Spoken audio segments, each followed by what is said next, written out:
Assalamualaikum warahmatullahi wabarakatuh kepada saudaraku sekalian dimanapun berada.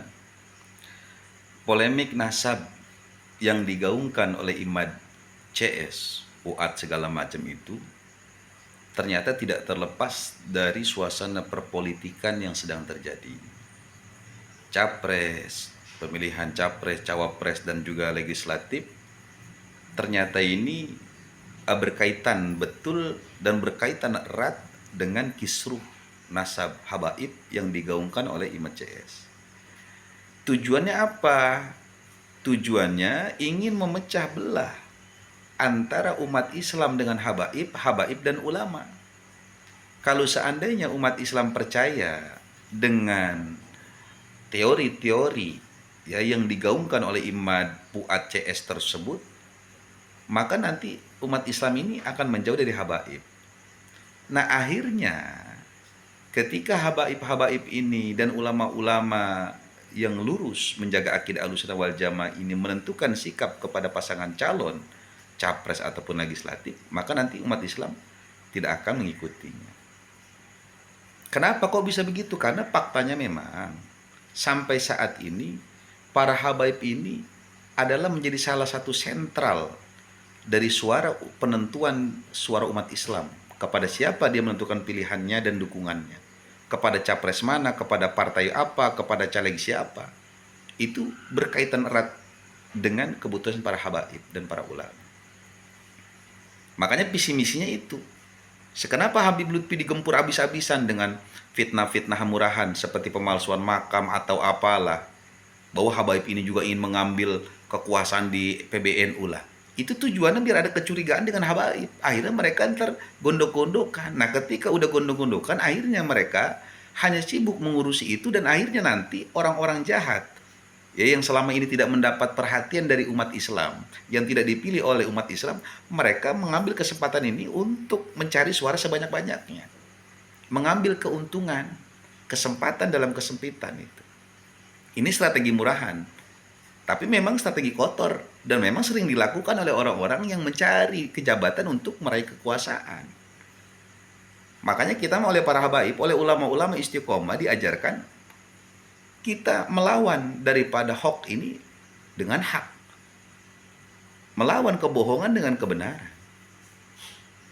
Jadi murahan, strategi Imad ini murahan karena hanya untuk ini. Let dan ntar beres pemilu, udah hilang yang begituan mah. Jadi mereka menggaung-gaungkan ini untuk memecah belah suara umat. Dan di mana posisi mereka? Lihat tidak, pasti dia di partai atau di cepaslon yang memang tidak dipilih oleh habaib, yang tidak digandrungi oleh umat Islam. Ente lihat dah. Wah, ini strategi murahan. Tapi memang bagi orang-orang awam ini ya mereka ya gampang tertipu. Dan untuk orang Wahabi, orang liberal, orang kafir yang benci dengan syariat agama, dan benci dengan habaib dengan ulama, yang benci dengan akidah Ahlussunnah wal Jamaah, ini kesempatan betul, kesempatan emas.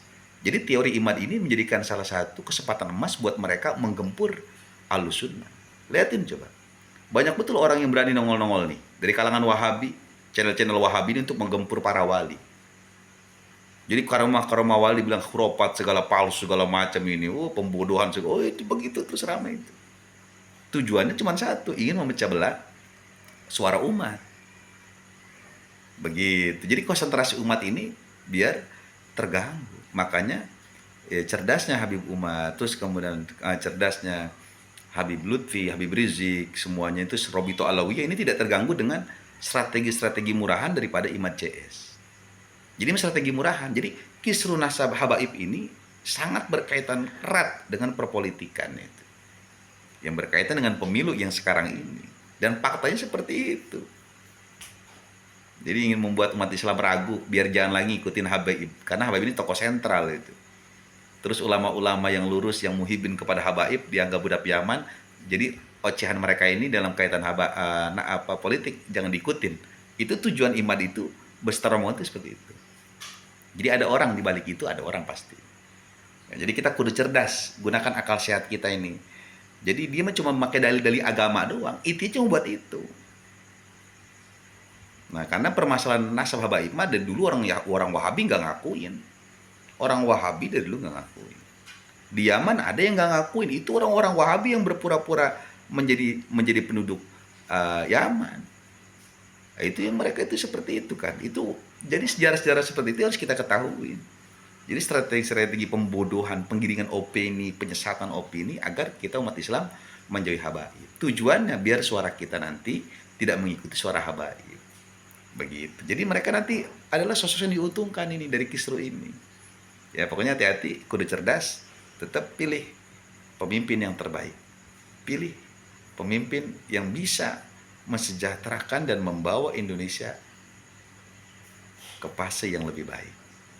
Lebih baik, lebih baik, lebih baik. Silahkan pilih siapapun dan jangan saling gondok-gondokan. Ya. Salam akal sehat. Assalamualaikum warahmatullahi wabarakatuh.